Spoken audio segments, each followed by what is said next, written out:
আপনার বুকে আছে, আপনি শান্তিতে আছেন। আমি তো শান্তিতে না, আমি অশান্তিতে আছি। সবসময় আমার উনি আসলে বিজ্ঞ আদালতে এসে ওনার মেয়েকে দেখে, ওনার নাবালিকা একটা কন্যা সন্তান আজকে দীর্ঘদিন মায়ের আদর থেকে বঞ্চিত। মা যেতে পারছেন না সন্তানের কাছে, সন্তান যেতে পারছেন না মায়ের কাছে। কি একটা আকুতি, কি একটা মিনতি। আপনারা ইতিমধ্যে অবগত হয়েছেন বিভিন্ন ইলেকট্রনিক এবং প্রিন্ট মিডিয়ার মাধ্যমে যে আসামি বৃষ্টি আক্তার ওরফে মিষ্টি সুভাষ, মডেল মিষ্টি সুভাষ, গত 26/3/2026 মহান স্বাধীনতা দিবসে জাতীয় শহীদ মিনারে ওইখানে জাতীয় স্মৃতিসৌধে ফুল দিতে গিয়ে সেখানে মবের মাধ্যমে দারুণভাবে আক্রান্ত হন। মব সৃষ্টি করে তাকে আক্রান্ত করা হয় এবং এই মবের মাধ্যমেই আশুলিয়া থানায় হ্যান্ডওভার করা হলে তাকে সেই দিন বিজ্ঞ আদালতে সোপর্দ করা হয় একটি মামলা দিয়ে।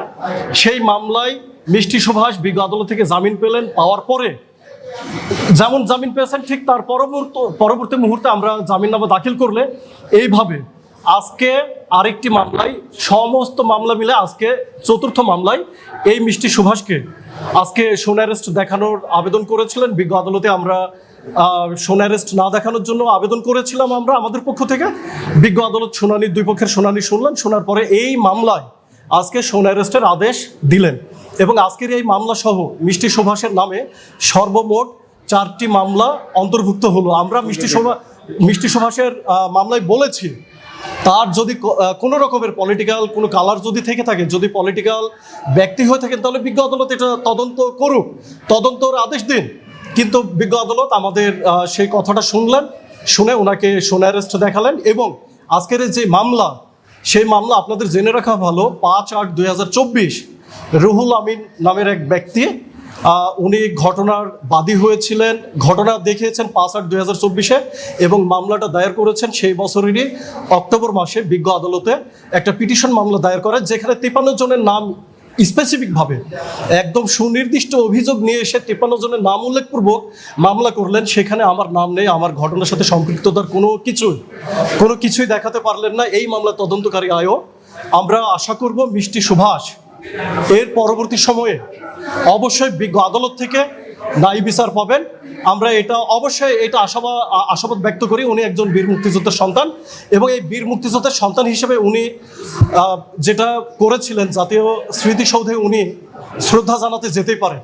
শ্রদ্ধা জানানো এটা শুধু একক কোনো ব্যক্তির নয়, এটা আপামর বাঙালি আমরা স্বাধীনতায় বিশ্বাস করি। সকলের জন্য স্বাধীনতা দিবস, মহান বিজয় দিবস। আমি মনে করি এখানে কোনো অপরাধ নয়। উনি আসলে বিজ্ঞ আদালতে এসে ওনার মেয়েকে দেখে, ওনার নাবালিকা একটা কন্যা সন্তান আজকে দীর্ঘদিন মায়ের আদর থেকে বঞ্চিত। মা যেতে পারছেন না সন্তানের কাছে, সন্তান যেতে পারছেন না মায়ের কাছে। কি একটা আকুতি, কি একটা মিনতি। আজকে বিজ্ঞ আদালতে যখন এই মিষ্টি সুভাষের নাবালিকা কন্যা বিজ্ঞ আদালতে যখন উপস্থিত হন, তখন আসলে কান্নার রোল পড়ে গেছিল। সেখানে আমরা অনেক বিজ্ঞ আইনজীবী, আমাদের হৃদয়কে কেঁদে উঠেছে, আমরাও সেখানে আমাদের মর্মাহত হয়েছে, আমাদের মন দুঃখে ভারাক্রান্ত হয়ে গেছে। আমরা এর থেকে পরিত্রাণ পেতে চাই, এর থেকে মুক্তি পেতে চাই। দেখেন মায়ের মন, বাচ্চার মন, মেয়েকে দেখার সাথে সাথে মিষ্টি সুভাষ তার মেয়েকে কাঠগড়ায়, এখানে আইন মানে না, এখানে জজ মানে না, এখানে ব্যারিস্টার মানে না, এখানে সকল কিছুর ঊর্ধ্বে মা সন্তানের ভালোবাসা। কোর্টের ভিতরে মিষ্টি সুভাষের মেয়ে যখন উপস্থিত হয়েছে, মিষ্টি সুভাষ তাকে কাছে টেনে নিয়েছে। মিষ্টি সুভাষ সকল কিছুর ঊর্ধ্বে থেকে উনি বিজ্ঞ আদালতের ভিতরে জড়িয়ে ধরে তার মেয়েকে ক্ষমা করে কেঁদে দিয়েছেন। সেখানে আমাদেরও হৃদয় রক্তক্ষরণ হয়েছে। আমাদের প্রতিটা ব্যক্তির ঘরে আমাদেরও সন্তান আছে, আমাদেরও তো আদর করতে ইচ্ছে করে। এটা সবার ক্ষেত্রেই প্রযোজ্য।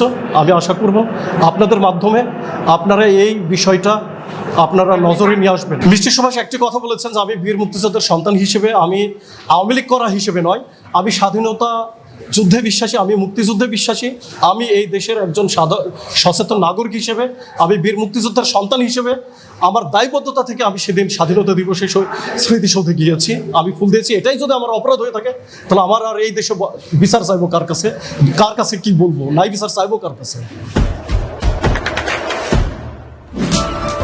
দেশে দেশে সবার সাথে দ্য নিউজ।